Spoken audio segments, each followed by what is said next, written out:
Idar Himmatnagar highway road પર સર્જાયો ગમખ્વાર અકસ્માત। ઈડર હિંમતનગર હાઈવે રોડ પર ભેટાલી નજીક સર્જાયો અકસ્માત।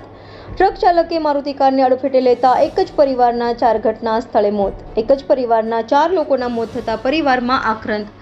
હાઈવે રોડના નવીનીકરણ કામકાજને લઈ રોડ કરાયો છે વન વે। હાઈવે રોડ પર બેફામ રીતે હંકારતા ડમ્પર ચાલકે મારુતિ કારમાં સવારનો ભોગ લીધો। હાઈવે રોડ પર અકસ્માત સર્જાતા કલાકો સુધી ટ્રાફિક જામ। મોડી રાત્રે અકસ્માત સર્જાતા લોકોના ટોળેટોળા। હાઈવે ઓથોરિટી સામે સ્થાનિક સહિત વાહન ચાલકોમાં રોષ। છેલ્લા કેટલાક સમયથી હાઈવે રોડનું કામ ગોકળ ગતિએ ચાલતા લોકોમાં રોષ। ઘટનાની જાણ જાદર પોલીસને થતા પોલીસ સ્ટાફ ઘટના સ્થળે પહોંચી ટ્રાફિક ડાયવર્ટ કરાયો। 4 મૃતકોને પીએમ અર્થે સિવિલ હોસ્પિટલ ખસેડી વધુ તપાસ હાથ ધરી। રિપોર્ટર જયેશ ઠાકોર સાથે શૈલેષ પટેલ, ઇન્ડિયા 24 ન્યૂઝ, સાબરકાંઠા।